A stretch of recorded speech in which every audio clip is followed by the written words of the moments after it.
Hello and welcome back to The Top Shelf, my Criterion Blu-ray review series. This is episode 75.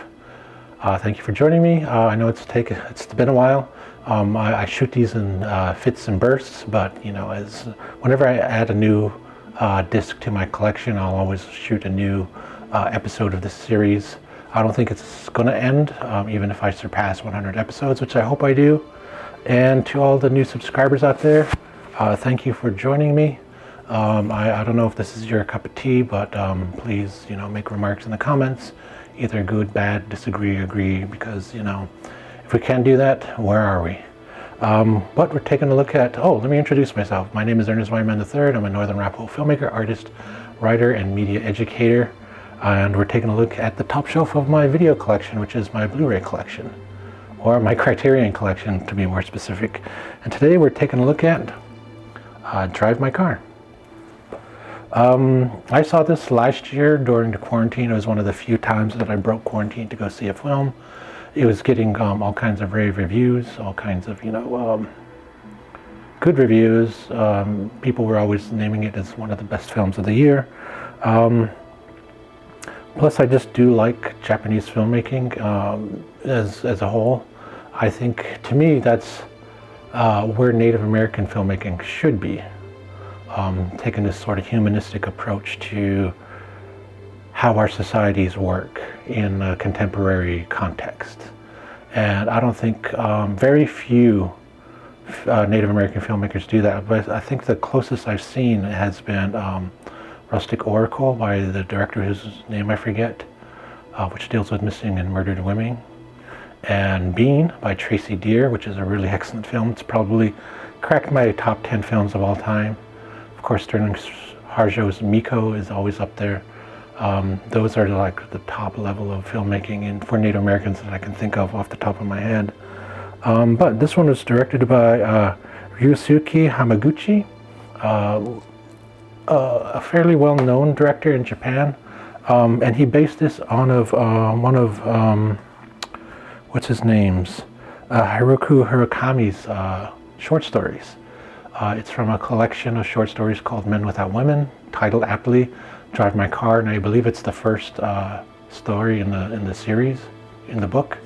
I went out, because of this movie, went out and checked out the book, Men Without Women, and was charmed by every single story in the collection. And Murakami has become one of my favorite short story writers.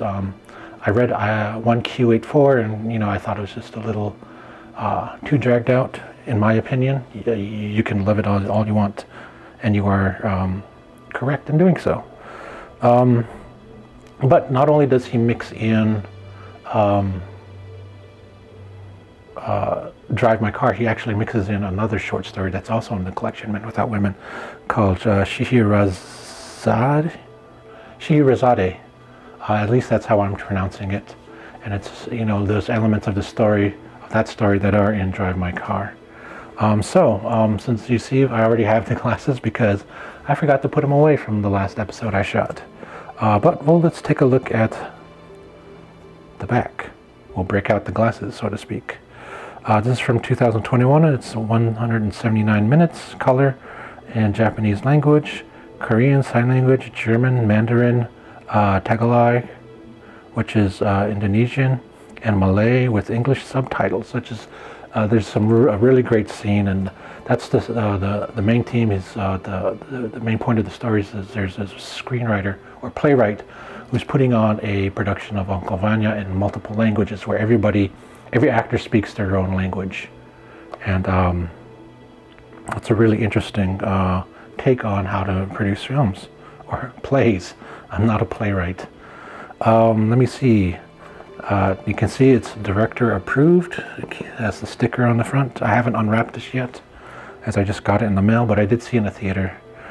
New 2K digital master approved by director Ryusuke Hamaguchi, with the surround sound and subtitles. A new interview with Hamaguchi, a program about the making of film featuring behind-the-scenes footage, interviews with actor Reika Kirishima, Hidetoshi Nishijima, Masaki Okada, Paikyu Rim, J. Young, and others. Forgive my pronunciations. Press conference footage from the film's premiere at the 2021 Cannes International Film Festival. Trailer, new English subtitled translation, of course, and of course the requisite essay by author Brian Washington. Very great. Really enjoyed this film. The actor who plays the driver was really fantastic in this. It's a very human, very touching story. And whenever you can do your title credits 45 minutes into the movie, you've already, and me not complain about that, you've already hooked me with the story. So that's on the top shelf for today is Drive My Car. Spine number 1136. Hope you've been enjoying the series. Hope you stick around for more. There's always new. I already have a wish list of Criterions that I'm going to get. So whenever I make bank, I'll get some and I'll film a new episode for you. So tag along, and I hope you enjoyed it, and I will see you next time.